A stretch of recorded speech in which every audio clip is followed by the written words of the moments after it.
Good evening, I'm Carla Metts and welcome to the Northern Sun Experience. The Central Region Tournament just wrapped up, and with Southwest Minnesota State, Augustana, Upper Iowa, and Minnesota State Moorhead making the tournament, that leaves us quite a few games to review.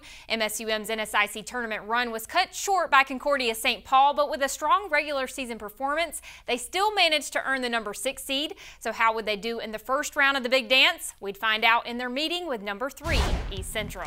We start in the second half with the Dragons down by as much as 11 when they find some momentum down the stretch and inside the paint. First, it's Addison Park with the putback. Then it's Matt Anderson with the assist from Tanner Kretschmann. Next, Kretschmann comes up with a basket of his own, and that ties things up at 92 with under a minute left. They'd meet in OT, but the Tigers would take things from there, outscoring them 23-14. The Tigers best the Dragons 115-106.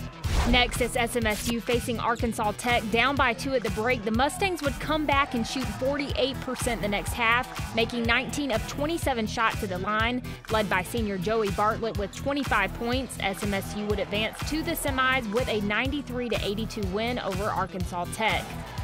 Next up, it's Upper Iowa taking on the host school Northwest Missouri State, down 13-8 when Jordan Hay dances around the defender for the and one. The Peacocks would continue falling by as much as 11 in the second, but would tie things up at the buzzer. A 3 from Carson Parker sends it into overtime, but the host school would prove to be too much, outscoring them 16-11. Upper Iowa falls to Northwest Missouri State 79-74.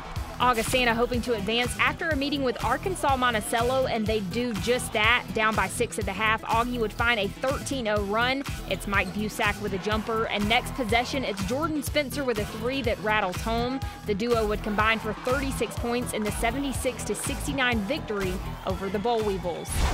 The semis pitted SMSU against East Central. SMSU down by 4 early. Ryan Brueggemann doing what he does best, driving inside despite being overcrowded with defenders to get the 3-point play. Down by 6 in the second half, Brueggemann rebounds his own missed layup and kicks it out to Taylor Schaefer for 3. Then it's deja vu with Schaefer from behind the perimeter. That ties things up at 58. Brueggemann would be sent to the line 5 times at the end, going 5 of 5, and SMSU moves to the finals with a score of 74-70. Another tournament, another chance for Northwest Missouri State and Augustana to battle it out. Jordan Spencer firing at the start from the perimeter, but Bearcats' Brett Daughtry would fire back, scoring the next 4 Bearcat points. Down by 3 early when Mike Busack answers to tie it up, but that would be the last tied score at 6-all. Adam Beyer pulling up from inside the paint. He had 12 on the night, but those efforts would not be enough. The Bearcats roll over Augustana 74-53 to advance to the finals. And that brings us to the championship game between number 1 Northwest Missouri State and number 2 SMSU. Bearcats come close to a steal, but Brueggemann saves it and sends it to Joey Bartlett, who turns the broken play into points. SMSU down by 3, a little over 7 minutes to go in the first half. Brueggemann pulls up from inside the paint. That brings them within 1, 16-15, but Northwest Missouri State responds on their next possession. Justin Pitts for 2. He'd have 25 on the night. Next half, SMSU down by 6 when Carter Kirk finds the rim with some assistance from Bartlett. That brings the deficit down to 41-37. The Mustangs would continue to chip away. Just 12 seconds left of the game. Justin Pitts makes both free throws to go up by 4. Brueggemann takes on 2 defenders for the basket. The score is now 54-52. Pitt is sent back to the line to give them a 3-point cushion. That leaves none other than SMSU's number 3 to respond. Brueggemann pulls up from the perimeter for the tie, but the shot's no good. SMSU's run ends there with a final score of 55-52. Probably the difference in the game is the free throws. They were just able to get, for whatever reason, they were able to get to the foul line and more than us. We only got the foul line 4 times compared to their 16, and we just, we got to be able to take contact and get in there and make some plays a little bit better. When we come back, our basketball analyst Jordan Dalton will be here to break down the NSIC's performance in the men's Central Region. The Northern Sun Experience on Midcoast Sports Network is presented by Sanford Orthopedics and Sports Medicine and Dakota Land Honda.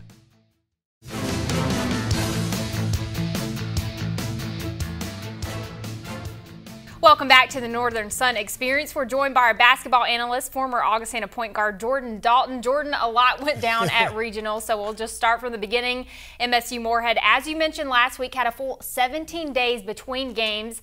Dragons gave East Central all they could handle in the 3-6 matchup, but the Tigers eventually prevailed in overtime. So what were you able to take away from this game? Well, we were worried about the Dragons having a little rust on the offensive end. Obviously, that wasn't an issue as they scored over 100 points in that overtime thriller.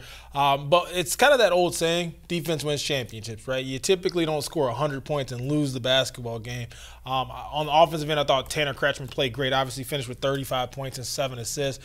So they got things done on that end of the floor, but they just couldn't get stops consistently to get the win.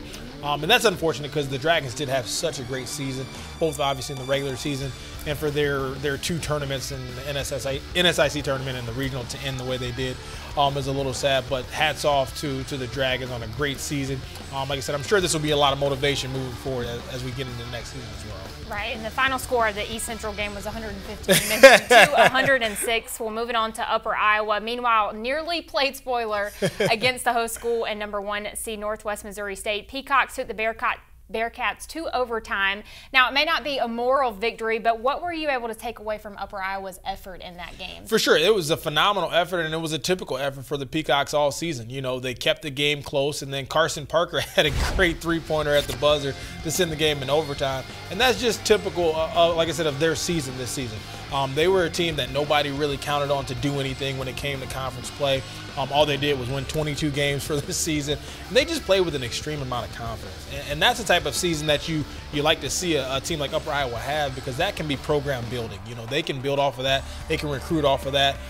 You know, obviously they lost 4 great seniors this year, all 1,000-point scorers. So they're losing a lot, but they also have a lot coming back. And so I think this, like you said, no moral victories in basketball. Right. But the Peacocks have to be proud of their effort. Heck, to even make the tournament the way they did, you know, getting to the championship game of the NSIC tournament and making some noise. You know, like I said, they were one shot away from beating the #1 team in the region and top 2 team in the country. So hats off to the Peacocks on such a great season, and hopefully they can use that as a building block moving forward. Right, and the final score to that game was 79-74. They were outscored in overtime just 16-11, and they finished their record with 22-11.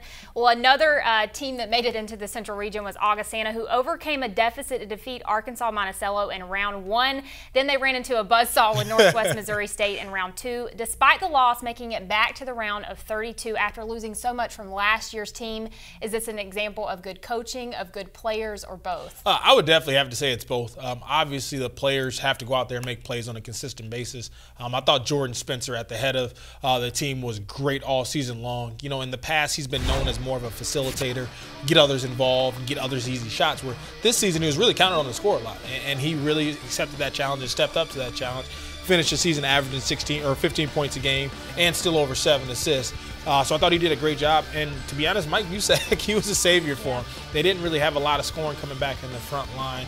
Busak came in, stepped in right away, finished the season averaging 15 points a game, and was a great consistent scorer all season long. And so when you look at the player standpoint, those two as a 1 and 2 punch really did the Vikings a great deal of effort this season. But then, like you said, coaching, you lose 3 of the top players in school history, your top 2 scorers ever to put on an Augustana jersey after winning the national championship. And Coach Biller is still able to come back, get 24 wins, make it to the regional tournament. So just a testament to him and his staff and how much work they put in to getting guys to buy into the system and accept their roles on the team. So great season all the way around. And I thought they really exceeded a lot of expectations in a lot of situations. Right, and their 3rd straight appearance in the region semifinal, so definitely a lot to be proud of for that program. Well, finally, the reigning NSIC champs, SMSU, makes it all the way to the title game before falling to Northwest Missouri State. A remarkable ride for the Mustangs. Does this team have the staying power to come in the years to come? Yeah, as long as Ryan Brueggemann comes back, I think they'll be all right. We talked about it. He's just one of the best point guards, not only in this conference, but in the country. You know, he's such a great pick-and-roll player. He can really hit the pull-up jump shot. He can get to the rim, finishes at the rim for a guy his size remarkably. So I definitely think they have staying power, and they're a team that just knows who they are. So I think they'll have a lot of confidence coming back next season to hopefully take that regional crown. Coming up next, we'll switch gears to the women's side and discuss how Northern State and MSU Moorhead did in their region.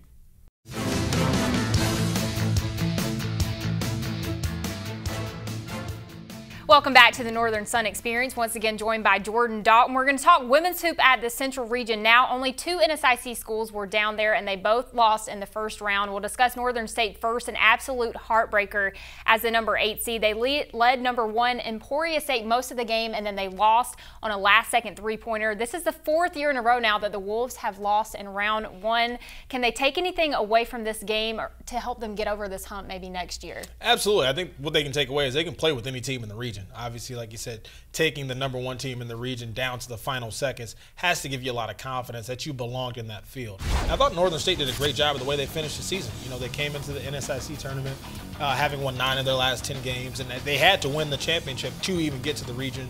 So they rattle off 4 wins there, make the region, and then prove that they deserve to be there. And so the toughest part when you look at Northern State is how they finished the game. You know, they were leading the game in the regional by 10 points by 8 points going into the fourth quarter and got outscored by 10 points. So you just have to be able to finish games and really just close games out. And I think that'll be a great motivating factor as they enter the season next year, because they know they can play with anybody, but how do you win those close games and how do you close those games out? Right, and then it's their 4th straight season with 20 or more wins, so definitely hope that they get a little bit further in the tournament in the future. Well, meanwhile, MSU Moorhead had its worst offensive game of the season against Sioux Falls in the NSIC tournament, scoring 45 points on February 25th. Now, in their next game, the region matchup with Central Missouri, another 45 points. Did the Dragons' offense run out of gas, and why were they out of sync this game? I just don't think they ever got into a flow. We talk about chemistry being so important on the offensive end, and the Dragons just never seem to get into any type of flow. Committed 18 turnovers, and when you do things like that, you're just not going to win games. Again, a sad way to see such a great season end, but the Dragons had a great regular season. Now that they've gotten to taste a little postseason action, hopefully that can carry over to next year. All right, well, thanks so much, Jordan, for coming in. Well, coming up on our Under the Northern Sun campus alumni feature, we showcase the University of Minnesota Crookston.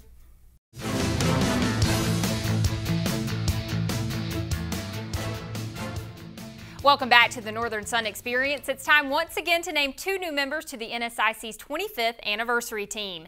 Congrats to former MSU Moorhead basketball star Brett Beeson, the 1995-96 Division II Player of the Year. Beeson was a scoring machine who still holds the NSIC single-season scoring record average of 33.8 points per game. And congrats to former Wayne State basketball standout Ashley Arlen, a 2-time NSIC and Central Region Player of the Year. Arlen was the 2012 NSIC Tournament MVP. She led the Wildcats to a team championship and advanced all the way to the Elite 8. And sticking with basketball, our Under the Northern Sun campus alumni feature highlights a former hoopster from Minnesota Crookston who's adjusting to her post-playing career.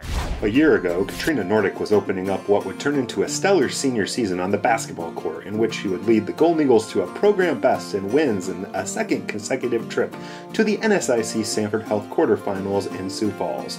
Now a recent graduate of the University of Minnesota Crookston in applied studies with an emphasis in animal science and education, Nordick is back to where everything started on the family dairy farm outside of Perham, Minnesota. Just after I first went to college, I just really missed the farm a lot. It was just something I realized I kind of wanted to do for the rest of my life, so it's been great to be back and be back at home and around family and everything, so it's just been really nice.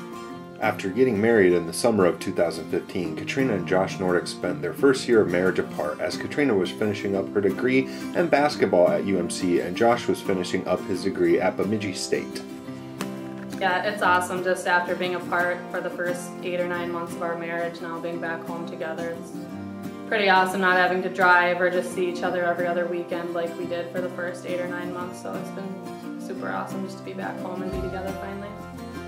Katrina takes us through what a day on the dairy farm is like for her. Well, the day starts early, 5 a.m. I'm up milking cows, so that takes about 2.5 hours. So then I come in, and if I'm subbing that day, I'll be to school by 8 and sub all day long, and then go to practice for about an hour. I have to cut practices short and get home to milk again at night. So I mean, pretty busy unless I don't sub some days, and then I'm just kind of home during the day and taking care of things in the house, but other than that, it's pretty much all.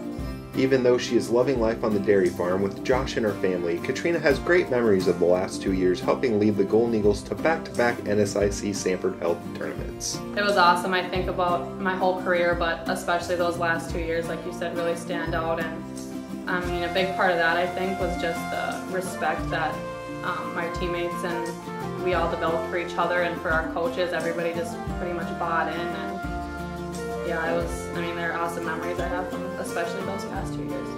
During her time at UMC, Katrina had success on and off the basketball court as she was a 2015-16 COSIDA Academic All-District selection. She owes a lot of her success to the great staff members at UMC who helped set her up for success at UMC and beyond. The professors and the teachers I had, they just really taught you how to just value relationships, and some of them I still have relationships and still, you know, be in touch with them right now. And just the small campus and the friendly atmosphere of everybody there, it just really taught you to value people and, you know, create a network and a web of people that you're always going to be in touch with and that will always be there for you, and I think that's the biggest thing. Through her experience as a Golden Eagle, Katrina forged relationships off and on the basketball court that will last a lifetime. Yeah, I've gained, I mean, tremendous relationships. Like you said, Alexa, she's probably my best friend still right now. We talk all the time, and Megan, I just talked to her the other day too, and Michaela, and I mean, Evan, Ashley, the list goes on and on. There's a handful of them that have come to the farm and stayed with me for a weekend, and I still plan on going back to some games and watch some of those girls this year that are still playing. So yeah, the relationships that I've gained and built from being on that team are awesome. A major contributor to Nordick's success on and off the basketball court was the relationship she had for all 4 seasons with her head coach Mike Roislin, a relationship that continues to grow to this day. You know, he really teaches you about basketball, but he teaches you about life and what's important in it, and the importance of valuing relationships and the importance of being loyal to people and trustworthy. And I have a great relationship with him still now. And I mean, there's nobody else I would have rather played for in college. He's one of my favorite coaches probably ever that I've ever had, and I have a ton of respect for him. And I mean, the list, I could go on and on the list of how much he's taught me about life and just everything. So I mean, he's a great guy, great coach. Katrina shares a piece of advice to anybody that is considering Minnesota Crookston as one of their college choices. Just that, you know, college is a scary thing. You don't know what you're going into, and UMC is the place where you're going to be taken care of. There's people there that care about you, whether you're on a team or not. The professors there care about you. You're your own person. You're not just a number like we always say at another university. You're a person, and they know your name, and it's just, you feel like welcomed there, and you feel like it's a home after, you know, only a couple short weeks, and that was probably the most comforting thing. When we come back, it was a festival for Division II championships down in Birmingham, Alabama, and several NSIC athletes had reason to celebrate. Those highlights are next. The Northern Sun Experience on Midcoast Sports Network is presented by Sanford Orthopedics and Sports Medicine and Dakota Land Honda.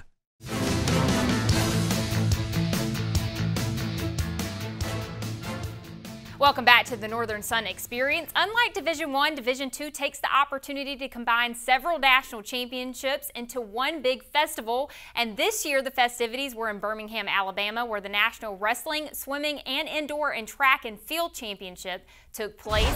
Let's start in the pool, and it was a breakout for Northern State swimmer Hannah Castigard. The junior won 2 national titles in the 200-yard butterfly and 400-yard individual medley. As a team, the Wolves finished 16th out of 40 schools. Minnesota State finished 13th as a team. Let's move to the track where the NSIC emerged with several national champions on both the men's and women's side. Starting with the men's triple jump, the NSIC champ is now the national champ.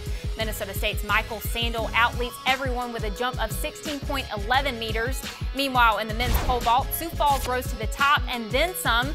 USF's Scott Greenman is your national champion with a height of 5.35 meters. The Cougars actually had 3 of the top 5 pole vaulters. Jagger Grant is 3rd, while Jacob Zebedee is 5th, and USF continued to vault its way up on the women's side. Courtney Crandall is your national champion in the women's pole vault with a height of 4.32 meters.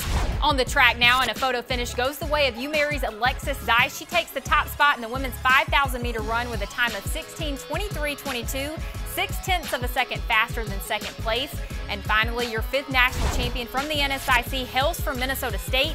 Altunice Williams takes the 60-meter hurdles in another photo finish, 8.37 seconds, Second place was 8.38 seconds, 100th of a second is your difference. The NSIC had more than 24 other competitors finish in the top 20 nationally. For complete results, you can visit northernsun.org. Meanwhile, on the wrestling mat, it will not be a three-peat for St. Cloud State. The Huskies as a team finished second at the national championship to Notre Dame of Ohio. St. Cloud State has now finished either first or second at nationals in 6 of the last 7 years. Individually, there were no national champions from the NSIC. MSU Moorhead's Blake Bosch came the closest, finishing runner-up at 133 pounds. Bosch lost a 7-5 decision to the eventual champion, Ashland's Michael Labrie.